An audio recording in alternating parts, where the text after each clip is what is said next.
ainsi que la dame ont vécu jusqu'au jour. Et l'ennemi va attaquer justement ce qu'il va nous créer et qui jusqu'à présent il nous fait vivre dans cette situation-là.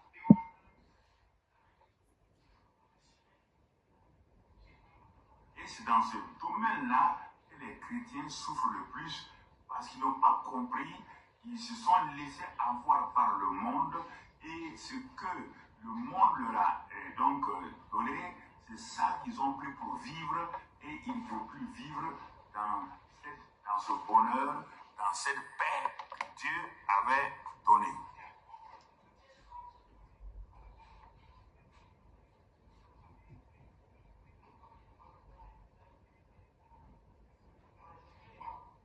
Alors, il est arrivé à séduire la femme et l'homme a péché parce que lui n'était pas séduit. Il était la création originelle.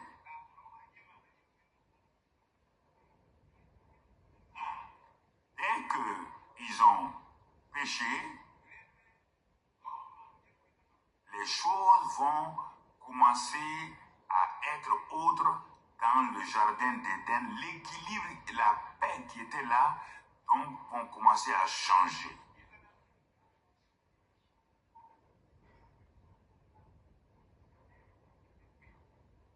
Regardez ce que Dieu dit. Dieu parle au serpent d'abord, pas à la femme, du moins à la femme d'abord. La femme dit, le serpent m'a séduite et j'en ai mangé. Dieu s'adresse au serpent et il dit au serpent qu'il sera maudit. Il marchera sur son ventre.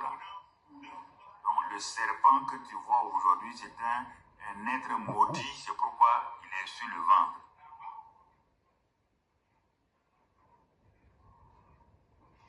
Il dit, je mettrai inimitié entre toi et la femme, entre ta postérité et sa postérité. Ta postérité t'écrasera la tête et tu lui blesseras le talon. Il dit à la femme, j'augmenterai la souffrance de tes grossesses, tu enfanteras avec douleur, et tes désirs se porteront vers ton mari, mais ton mari dominera sur toi. Dis à l'homme, puisque tu as écouté la voix de ta femme, et que tu as mangé de l'arbre au sujet duquel je t'avais donné cet ordre à toi, je t'ai dit, tu n'en mangeras point. Comme tu as mangé, le sol sera maudit à cause de toi. C'est à force de peine que tu en tireras ta nourriture tous les jours de ta vie. Donc, il produira des épines et des ronces, et tu mangeras de l'herbe des champs. C'est à la sueur de ton visage que tu mangeras du pain, jusqu'à ce que tu ailles donc dans la poussière, parce que tu es poussière. Regardez entre le Genèse 1 et le Genèse 3, les choses ont changé. Le mot pain apparaît dans Genèse 3. Et Dieu lissera à la sueur du visage de l'homme. L'ennemi a pris cette expression, a mis dans la bouche des gens aujourd'hui. Non, chacun doit manger à la sueur de son front. Même les pasteurs disent ça, ils maudissent leur église. C'est une expression de malédiction. Ah oui, mais on doit manger à la sueur de son front, hein? Donc, ce que Jésus est venu pour enlever là, ça ne sert pas. Regardez bien, faites attention à votre vocabulaire. Où avez-vous pris votre vocabulaire? impressionné avec le vocabulaire que vous utilisez. Voyant que c'est des paroles normales, si tu ne dis pas ça, les gens te disent, mais tu es capable de me nourrir, tu as peur que les gens rient de toi. Et quand il n'y a personne maintenant, tu dis à Dieu pour voir mes besoins. Il dit, ah non, publiquement tu m'as honni, donc tu ne peux pas m'honorer en secret.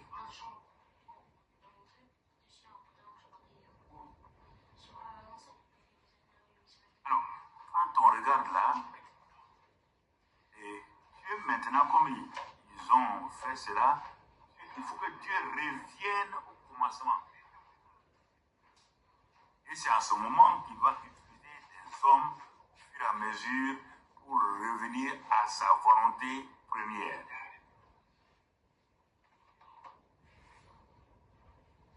Et ces hommes qu'il va utiliser, il va les utiliser de telle manière,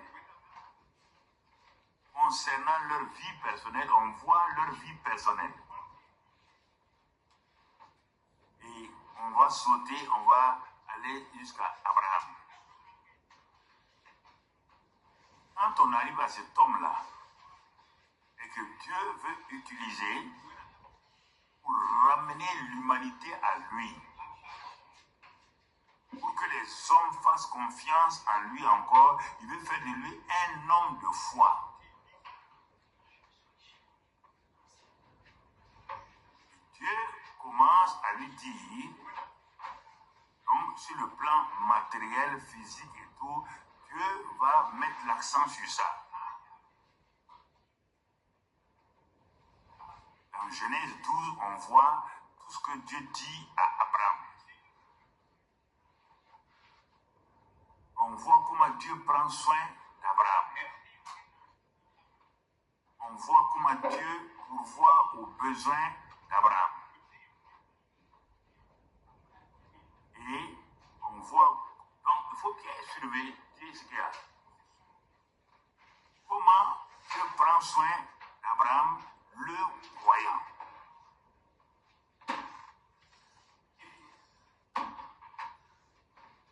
Il n'y avait point d'administration sur la terre. Les hommes dépendaient toujours de la source qui est Dieu.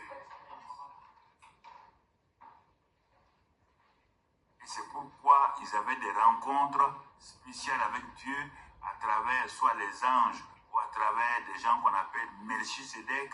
Tous ces gens-là, Dieu était là pour pourvoir toujours aux besoins de l'homme.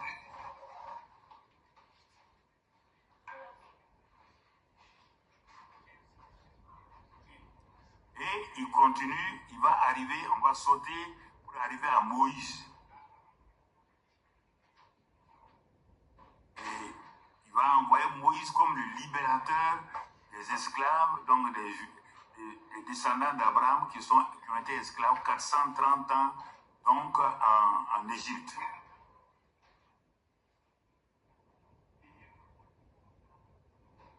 Et là encore, il va leur montrer qu'il est le pourvoyeur. Il va leur montrer qu'il va leur donner le pain et tout. Qu'est-ce que ça veut dire? Et quand on regarde dans Deutéronome 8, on va voir là-bas ce que Dieu a dit et ça va t'amener des esclaves 430 ans.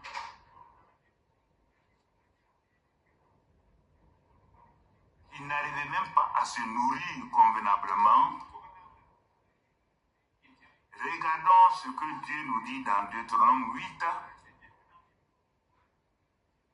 Quand ils sont sortis et Dieu veut les installer. Et qu'est-ce que Dieu leur dit dans ce passage de verset 7? Car l'Éternel, ton Dieu, va te faire entrer dans un bon pays. Pays de cours d'eau, de sources et de lacs. Ils jaillissent dans les vallées et dans les montagnes. Pays de froment, d'orge, de vignes, de figuiers et de grenadiers. Pays d'oliviers et de miel. Pays où tu mangeras du pain avec abondance, où tu ne manqueras de rien. Pays dont les pieds sont du fer et des montagnes duquel tu tailleras l'airain. Lorsque tu mangeras et tu rassasieras, tu béniras l'Éternel ton Dieu pour le bon pays qu'il t'a donné. Garde-toi d'oublier ton Dieu au point de ne pas observer ses commandements, ses ordonnances et ses lois que je te prescris aujourd'hui. Lorsque tu mangeras, tu rassasieras. Lorsque tu habiteras et bâtiras et habiteras de belles maisons. Lorsque tu verras multiplier ton gros et ton menu bétail, s'augmenter ton argent et ton or, et s'accroître tout ce qui est à toi.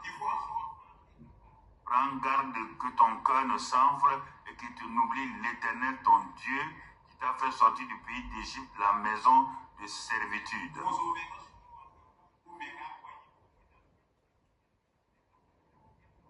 Et bon, je saute, il dit, il t'a donné de l'eau, il t'a fait manger dans le désert la manne inconnue à tes pères.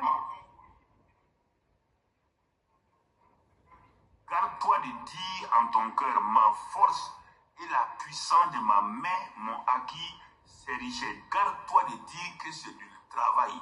Tu entends? Que tu es, parce que tu es ingénieur, que tu es ministre, que tu es... Il dit, garde-toi. Garde-toi. C'est pourquoi le mot maman va sortir plus tard. Chrétien, garde-toi de dire ma force intellectuelle.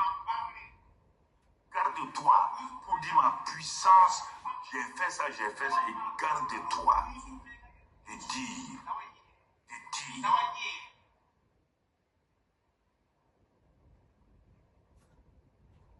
Moi qui s'échoue. Souviens-toi de l'Éternel ton Dieu, car c'est lui qui te donnera de la force pour les acquérir. On parle de deux mots force. Lesquels est-ce qu'ils sont pareils? Non. Parce que quand vous lisez le français, là, le problème c'est que le français là c'est le même mot, force c'est force. Non, ça c'est en hébreu ici. Et comme quand on dit en français je t'aime, ça veut dire quoi? C'est quel amour? Agapao, Phileo, Eros, c'est quel amour? En français on dit l'amour, je t'aime. Il dit, garde-toi que la force, ta puissance, elle te dit. Il dit, je vais te donner la force. Quelle force? Donc, Dieu a un moyen. Tout ce que nous cherchons. C'est pourquoi Jésus s'arrête.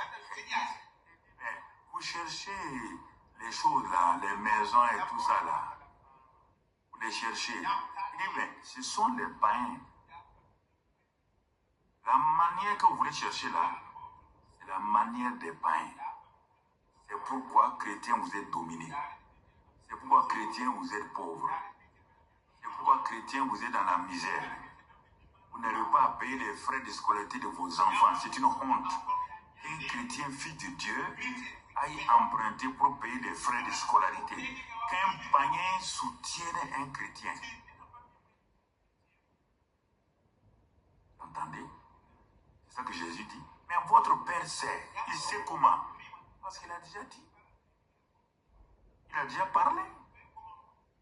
Il sait que vous avez besoin. Bon, les descendants d'Abraham ont écouté ça. Allons de l'avant, je vais sauter encore pour aller de l'avant. Ils ont écouté ça. Et malgré le fait qu'ils vont plus tard pécher,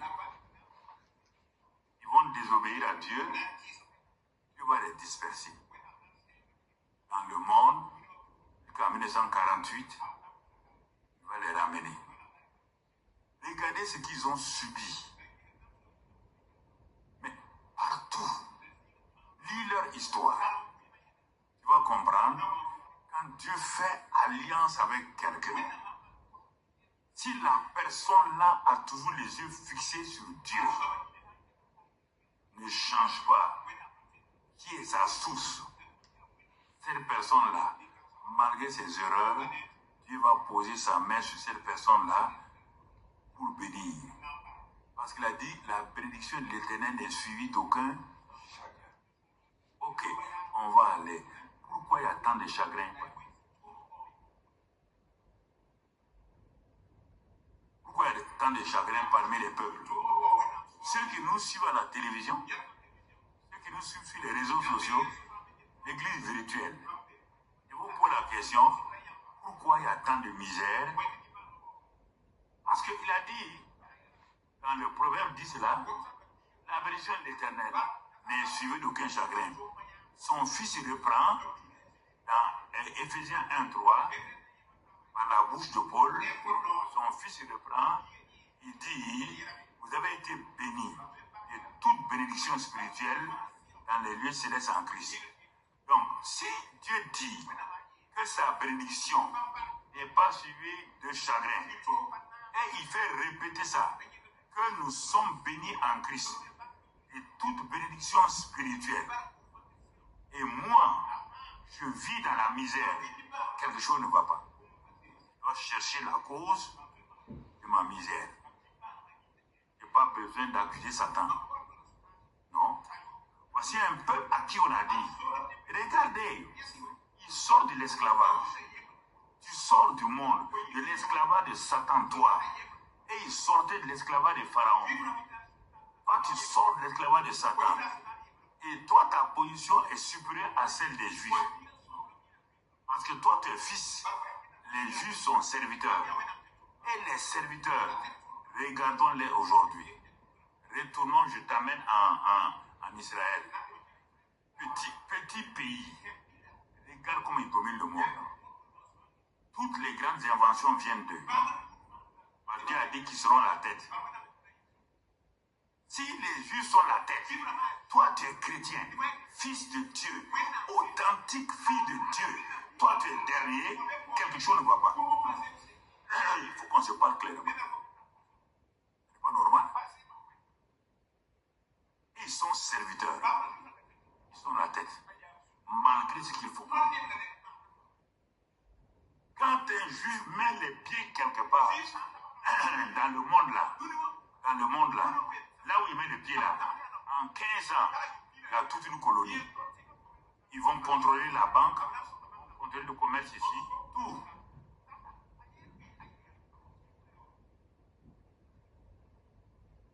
Pourquoi? Oui. Parce que la bénédiction là, elle n'est pas annulée par leur, par ça. Ils ont suivi beaucoup de choses. Réfléchis. La plupart des savants russes sont juifs. La plupart des savants américains sont juifs. Pas au Maroc, pas en France, pas dans les pays nordiques.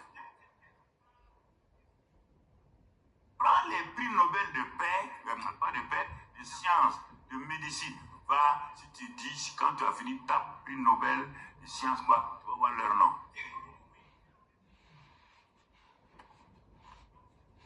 C'est les juifs et les chrétiens. Prends les prix Nobel, et juifs et chrétiens.